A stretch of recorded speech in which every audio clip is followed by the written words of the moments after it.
Yeah, my name is Joseph Zdanowski. I'm with Joseph Zdanowski Photography LLC.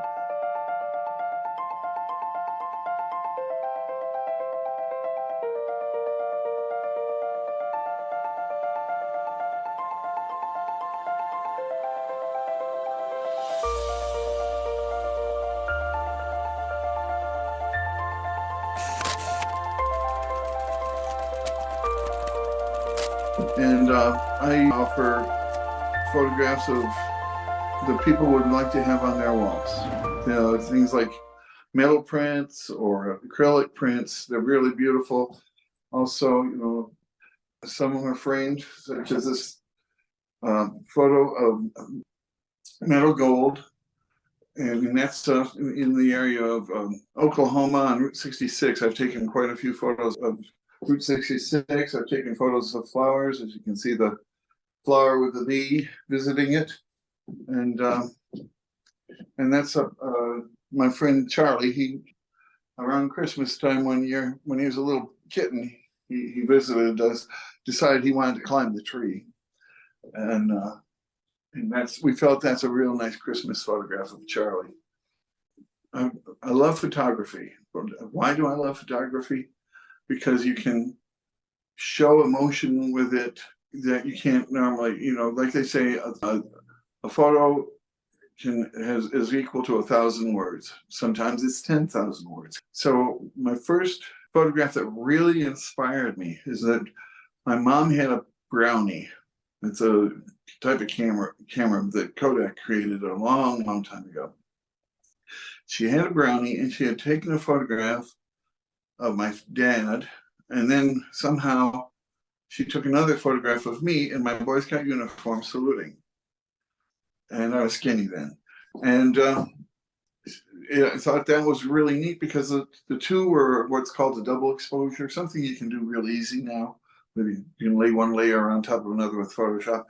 It wasn't something you could do with film back then.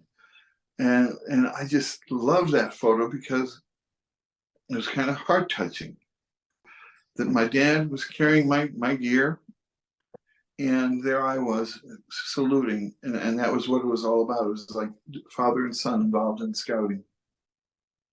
And that kind of excited me about photography. And when I grew up, I was going to be a photographer. Maybe one day I will be. Oh, wait a minute. But then I kind of discovered that I really liked to do macro photography. And that's when you can get in real close to a photograph and you can show the details, have multiple layers. It's something you couldn't do back then.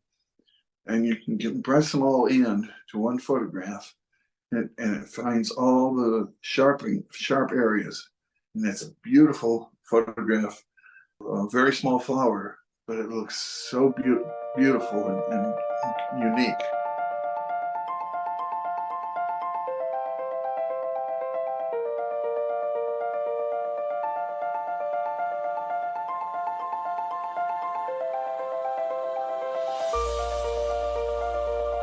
And another thing is, in my growth up to being a photographer, is that I discovered digital photography. And the difference between that and film is film was always so expensive. You'd buy the roll of film, $5 to $10. Then you had to process it, 10 to 12 more dollars. Of course, looking at that money today, that would be so much more. That was like 30, 40 years ago. And that was a lot of money for me. So I didn't always process my rolls, so I never saw what they were like. When digital photography came around, I'm able to see where I'm making mistakes, how I can improve, changing things and improving. Last year, I finally decided, hey, you've got to stop thinking that you can teach yourself. You've learned a lot from teaching yourself, but you're going to have to take classes. So last year I took 3 classes at the community college. And one, I learned more about my camera and what it could do. And at the same time, like I was telling you about those layers of the photograph to get that clarity and depth of sharpness. I learned all about how to do that. And I continue to learn and seek how to be a better photographer.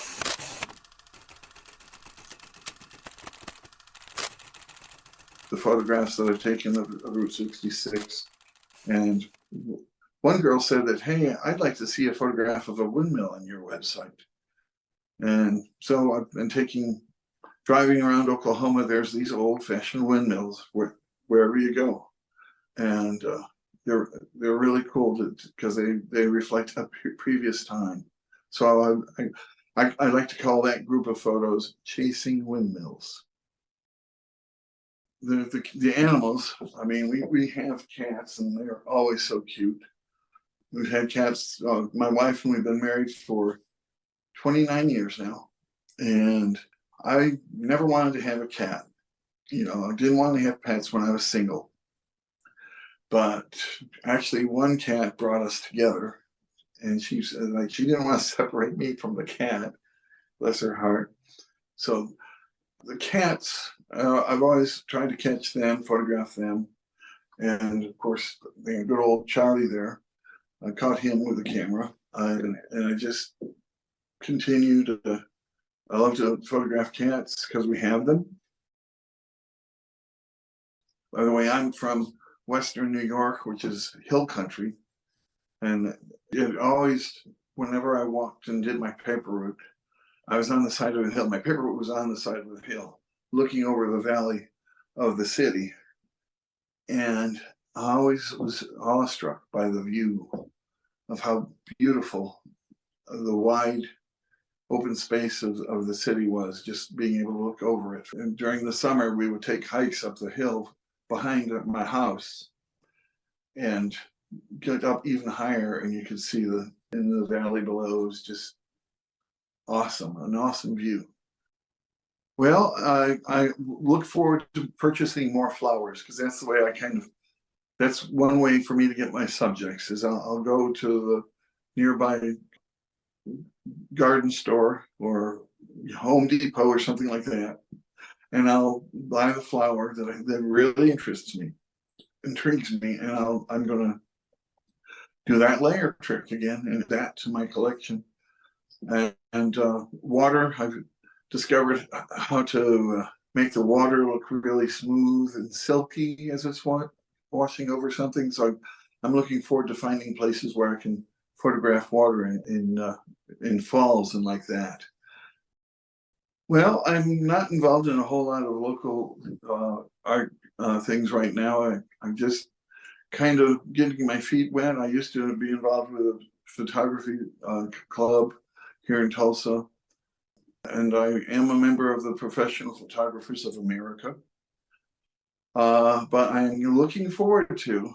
I'm in the midst of filling out an application for an arts and crafts show here in Tulsa at the South Tulsa Baptist Church. They're having an event this coming month that I just have to get my application in for, and to see if they'll accept me. It'll be honest with you, it'll be my very first arts and crafts show. I'm really kind of excited about it. I don't know if I can show that I'm that excited, but I'm excited. This is my camera, one of my two cameras. It's a D810, which is what's called a full frame camera. Most of what you'll buy for $1,000 or less is what's called a half frame. It allows you to get a larger photograph. And one thing I invested in was this remote, so that when I'm taking photographs, to reduce shake, when you're taking a picture, if you're taking a picture, sometimes there'll be a shake when you push the button. It shakes it a little bit. So if you use a remote, it's electronic, and it's just using radio signals. It allows you to take the photograph without any shake. Especially if you're not holding it, but you put it on a tripod. The tripod is always the best thing to have, and having a good steady one to support your camera. And this also has what's called a different sort of a mounting system. I never heard of that until recently. Bracket thing here. When you attach that to the bottom of your camera, see the L shape? That allows you to have your camera on its side. When you're taking panoramas, you've got a lot of vertical in your camera, and you're taking panoramas, you'll just move in slight increments, and then you take it to Photoshop and you stitch them all together, and you get beautiful panorama photographs. And another thing, I don't have it handy, is that put filters on your lens of your camera.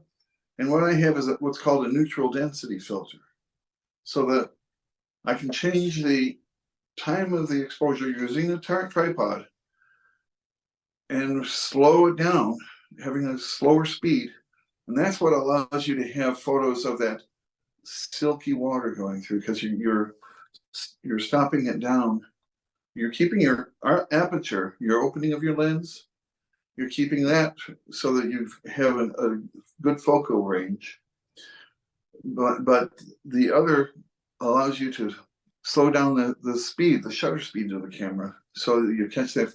But always, when you're doing that, use a tripod, because there's no way you or I could possibly hold it that long and not have a lot of shaking. It'd be just totally blurry.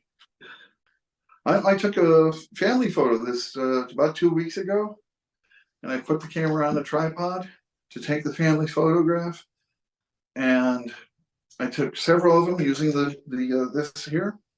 And the funniest thing, now the photograph, I was using my arm, and I was putting my arm up so many times. I'm like, wait a minute, that looks stupid. So I had my arm down one time and took the photo. I was the only one smiling because the rest of them didn't know I was taking the photo.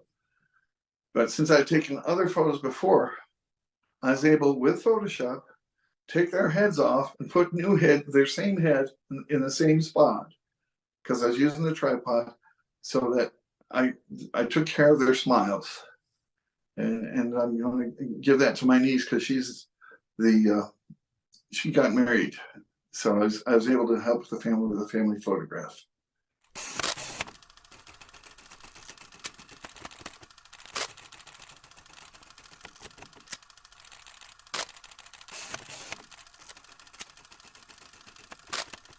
Well, I'm 66 years old. I was inspired when I was 14 or 11, Boy Scouts, just like the first year of camping, being away from mom and dad.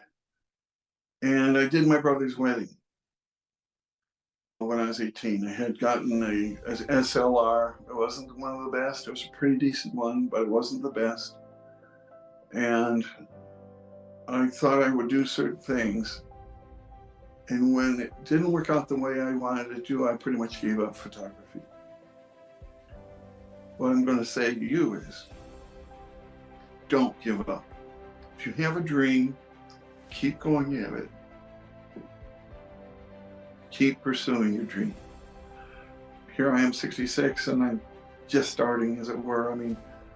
And you can do so much if you start younger. You'll love it.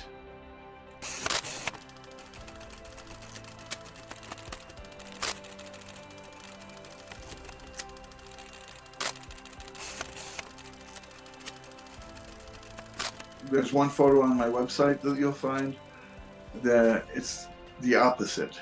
I photographed that at 1/4000th of a second, which, is like stopping time. And so you can actually see the droplets of the water, and it looks like it's glass.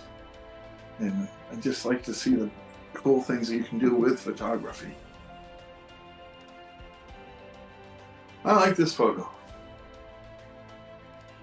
It's I call it Caged Lion, because he was actually in a conservatory in Kansas City area. I think it was in actually Kansas City, Missouri.